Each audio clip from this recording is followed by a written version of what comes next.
안녕하세요. 정유한 목사입니다. 2월 10일 말씀 묵상 함께 하겠습니다. 마태복음 10장 1절에서 15절의 말씀입니다. 예수께서 12제자를 부르셔서 더러운 귀신을 제어하는 권능을 주시고 그들이 더러운 귀신을 쫓아내고 온갖 질병과 온갖 허약함을 고치게 하셨다. 12사도의 이름은 이러하다. 첫째로 베드로라고 부르는 시몬과 그의 동생 안드레와 세베대의 아들 야고보와 그의 동생 요한과 빌립과 바돌로메와 도마와 세리마테와 알페오의 아들 야고보와 다데오와 열혈당원 시몬과 예수를 넘겨준 가롯사람 유다이다. 예수께서 이들 열두를 내보냈을 때에 그들에게 이렇게 명하셨다. 이방 사람의 길로도 가지 말고 또 사마리아 사람의 고을에도 들어가지 말아라. 오히려 길 잃은 양떼인 이스라엘 백성에게로 가거라. 다니면서 하늘나라가 가까이 왔다고 선포하여라. 앓는 사람을 고쳐주며 죽은 사람을 살리며 나병 환자를 깨끗하게 하며 귀신을 쫓아내어라. 거저 받았으니 거저 주어라. 전대에 금화도 은화도 동전도 넣어가지고 다니지 말아라. 여행용 자루도 속옷 두 벌도 신도 지팡이도 지니지 말아라. 일꾼이 자기 먹을 것을 얻는 것은 마땅하다. 아무 고을이나 아무 마을에 들어가든지 거기서 마땅한 사람을 찾아내서 그곳을 떠날 때까지 거기에 머물러 있어라. 너희가 그 집에 들어갈 때에 평화를 빈다고 하여라. 그래서 그 집이 평화를 누리기에 알맞으면 너희가 비는 평화가 그 집에 있게 하고 알맞지 않으면 그 평화가 너희에게 되돌아오게 하여라. 누구든지 너희를 영접하지 않거나 너희의 말을 듣지 않거든 그 집이나 그 고을을 떠날 때에 너희 발에 묻은 먼지를 떨어버려라. 내가 진정으로 너희에게 말한다. 심판날에는 소돔과 고모라 땅이 그 고을보다는 견디기가 쉬울 것이다. 아멘. 마태복음 10장은 예수님이 제자들을 부르시고 이제 그 제자들을 각 고을로 보내셔서 예수님의 하셨던 그 사역을 대신 하게 하시는 이야기가 나옵니다. 예수님의 12제자. 우리는 이 12제자의 이름을 보면서 알 수 있는 것이 있습니다. 그것은 이들에게는 어떤 연관도 어떤 규칙도 없다라는 것이죠. 신분도 다르고 직업도 다르고 또 심지어 여기는 형제도 들어있고 이렇게 어떠한 연관성도 없고 어떤 기준도 보이지 않는 사람들이 예수님이 12제자로 부르셨다라는 것. 여러분 이것은 우리에게 예수님은 모든 인류를 구원하시기 위해서 오셨다라는 사실을 또한 보여주기도 합니다. 어떠한 자격이 있어서 우리가 예수님의 구원을 누리는 것이 아니라 모두에게 이 구원은 허락되었다라는 것이죠. 그리고 또 한 가지는 무엇입니까? 이렇게 규칙이 없고 어떤 자격이 없어 보이는 사람들이 그럼 어떻게 예수님의 제자가 되었을까요? 어떠한 신분이든 어떠한 직업을 가졌든 나이가 어떠하든 그것보다도 예수님이 부르셨을 때 예수님을 만나고 예수님이 나를 따르라 하셨을 때 이들은 따랐다라는 것입니다. 예수님을 따라 나섰고 자신들의 삶을 내려놓고 예수님을 따르는 선택을 했다라는 것입니다. 우리를 한번 생각해 보시죠. 여러분은 예수님을 따르는 자입니까? 예수님을 믿고 예수님을 따르는 자입니까? 무엇을 통해서 우리가 예수님을 따른다라고 말할 수 있습니까? 여러분이 직업을 포기하셨습니까? 여러분들이 여러분의 재산을 포기하셨습니까? 여러분의 가족을 포기하셨습니까? 사실 예수님은 가족도, 집도, 직업도 다 내려놓고 예수님을 따르라 말씀하십니다. 이 제자들이 그렇습니다. 그런데 우리는 그렇지 않죠. 지금 우리는 직업도 가지고 있고 가족도 거느리고 있고 우리는 내가 하고 싶은 것도 하면서 주님을 따른다, 주님을 믿는다 말합니다. 그러면 우리는 예수님의 제자입니까? 여러분 우리가 예수님의 제자인지 이러한 것으로 만약 판별할 수 있다면 이 땅에 예수님의 제자라고 할 수 있는 사람은 뭐 많이 쳐줘야 그래도 교회에서 목사 일을 하고 있는 저나 또는 뭐 선교사들이나 아니면 정말 복음을 전하기 위해서 곳곳을 돌아다니며 복음 전도자의 삶을 사는 그러한 극소수의 사람만 예수님의 제자라고 할 수 있을 겁니다. 그런데 정말 그렇습니까? 여러분은 누가 예수님을 따르는 예수님의 제자라고 생각하십니까? 이 시대에 누가 예수님의 제자이냐? 우리는 그럼 예수님의 제자이냐? 우리는 예수님을 따르고 있느냐? 여러분, 이것은 내가 예수님을 따르고자 해서 따르는 것이 아닙니다. 여러분, 만약에 이 베드로나 안드레나 이러한 사람들이 예수님을 따르고자 하는 마음에서 따랐을까요? 사실 하나님의 은혜가 아니면 이들은 예수님을 따라 나설 수 없었을 것입니다. 예수님이 그들 앞에 나타난 것도 은혜이며 예수님의 말씀에 그들의 마음이 끌리고 그들의 마음이 그들의 생각이 예수님에게 향하게 되는 것 역시 하나님의 은혜입니다. 그리고 이들은 예수님과 함께 계속해서 날마다 함께 동행하면서 제자로서 앞에 보고 그분을 따라가는 은혜를 또한 입었습니다. 그럼 이 시대에 우리는 어떻습니까? 여러분, 우리는 놀랍게도 예수님을 알게 되는 은혜, 예수님을 만나게 되는 은혜, 예수님이 우리에게 무엇을 말씀하셨는지를 알고 이제 우리가 그분을 믿기로 결정한, 그분을 따르기로 결정한 은혜가 우리에게도 있습니다. 다만 우리는 눈앞에서 예수님을 날마다 그분과 함께 살아가는 것을 실감하기가 어려운 것뿐이죠.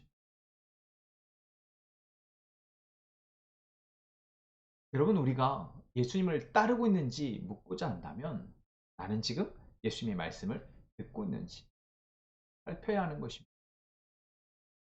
예수님이 비록 내 눈앞에 보여지시고 그분이 가는 길을 내가 따라가면 되겠구나 라고 생각이 들어지지 않지만 예수님은 우리와 함께 하시며 우리의 눈을 통해서 우리의 길을 통해서 그분의 말씀을 보고 듣게 하신다라는 것 여러분 잊지 않았으면 좋겠습니다. 우리는 이 보고 듣고 깨달음을 통해서 예수님을 따라가는 것입니다. 내가 내 직업도 가지고 있고 나의 가족도 건사하고 어떻게 그 시간을 내가 낼 수 있습니까? 여러분 정말 그렇습니까? 여러분 내가 내 직업을 나의 힘으로 내가 하고 있는 일을 나의 힘으로 하는 것 내가 책임지고 부양해야 될 나의 가족을 나의 힘으로 하는 것 여러분 그것이 쉬울까요? 아니면 말씀을 듣고 보고 깨달아 그 말씀을 통해서 하는 것이 쉬울까요?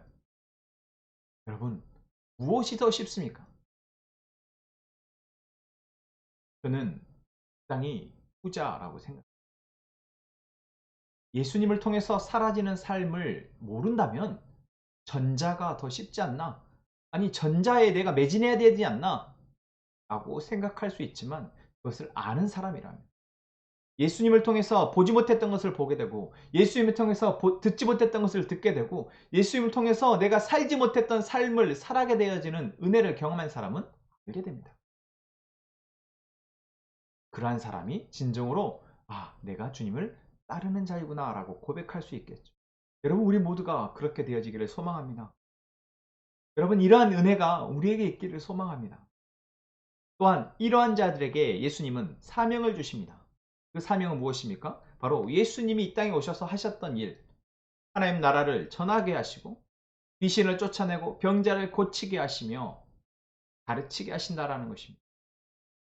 그래서 12를 내보내십니다. 내보내시면서 몇 가지 당부를 하시죠. 첫 번째 당부는 무엇입니까? 유대인에게로 가라. 이방 사람들에게도 가지 말고 사마리아 사람에게도 가지 말고 오직 잃어버린 양떼인 이스라엘 백성들에게 가라. 이게 첫 번째 예수님이 당부하신 것입니다. 이것은 무엇을 말하고 있습니까? 이거는 이방 사람들에게는 구원이 필요 없다라는 이야기가 아닙니다.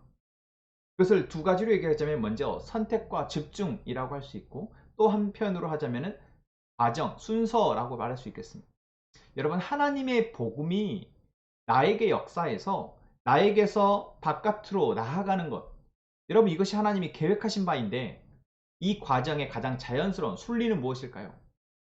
내가 그 은혜를 알고 그 다음 나와 가장 가까이에 있는 그래도 나와 관계를 하고 내가 그래도 알고 있는 사람들에게로 복음이 하나님의 사랑이, 은혜가 흘러가는 것입니다. 나를 알고 나를 신뢰하고 있는 자들에게 그것이 먼저 흘러가서 거기서부터 하나님의 복음, 하나님의 사랑이 그들에게 영향을 미쳐 이제 그들 역시 하나님을 통해 구원을 얻게 되는 것. 그리고 이것이 점차 확산되어 가는 것. 이것이 바로 복음의 확산 원리다라는 것이죠. 오늘 예수님이 하신 첫 번째 당부는 그것입니다. 먼저 잃어버린 이스라엘에게 하나님이 먼저 택하셔서 하나님을 알게 하셨던 그들에게 그래도 마지막까지 율법을 간직하고 지키려 하고 있는 어리석고 부족하지만 이들에게 먼저 복음을 전하라는 것입니다. 이들은 이미 하나님을 알고 있기에 이들에게 바른 복음, 온전한 복음을 예수 그리스도를 전하라는 것이죠. 그리고 나서 예수님이 승천하시면서 하신 말씀처럼 예루살렘과 온 유대와 사마리아와 땅끝까지 이 복음이 확산되게 하라는 것입니다. 또한 두 번째는 무엇입니까? 다니면서 금이나 은이나 어떤 소유를 가지지 말고 다니라는 것입니다. 여러분 우리가 어떠한 사역을 하든 어떤 좋은 일을 하든 거기에는 돈이 들어간다라고 생각합니다.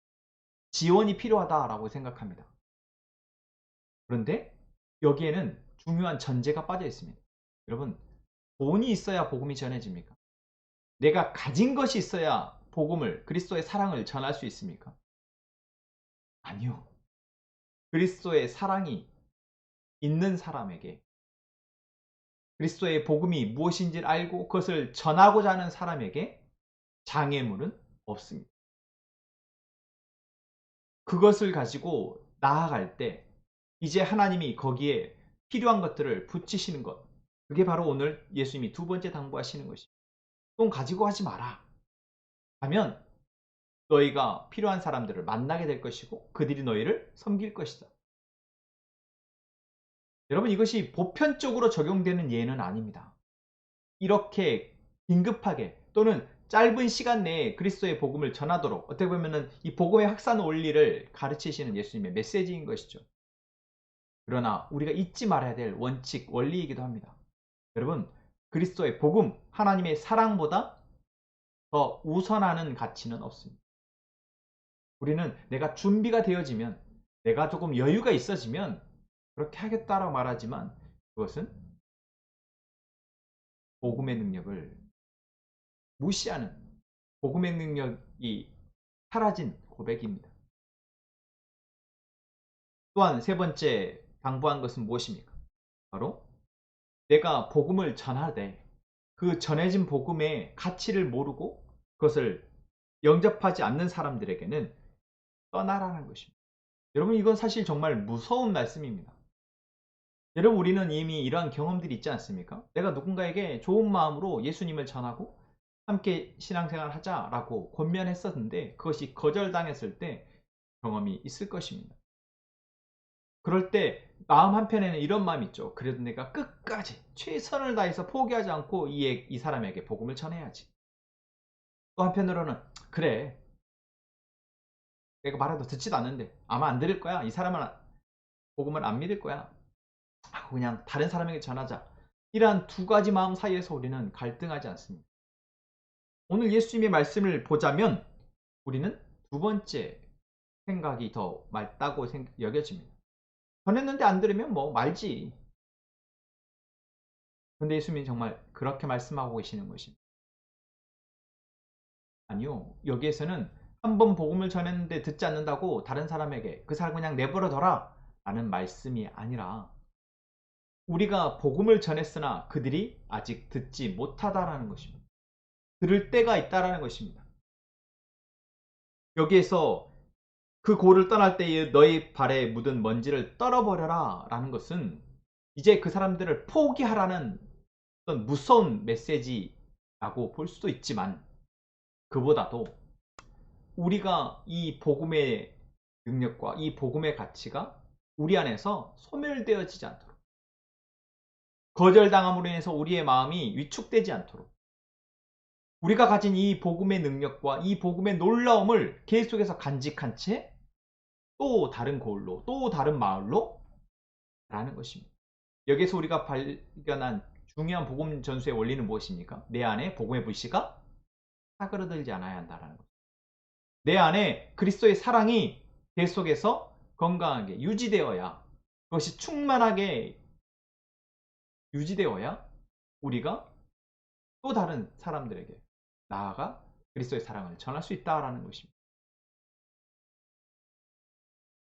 여러분, 우리가 하나님의 사명을 맡은 자입니다. 그렇다고 우리가 모든 것을 책임지는 것, 결과까지도 우리가 책임지는 것은 아닙니다. 우리는 마땅히 부여받은 사명, 전하는 자로서의 사명, 그 원칙, 원리를 지키고 감당할 때 하나님이 그 열매를 맺게 하실 것입니다. 오늘 우리가 예수 그리스도의 제자임을 고백합니다.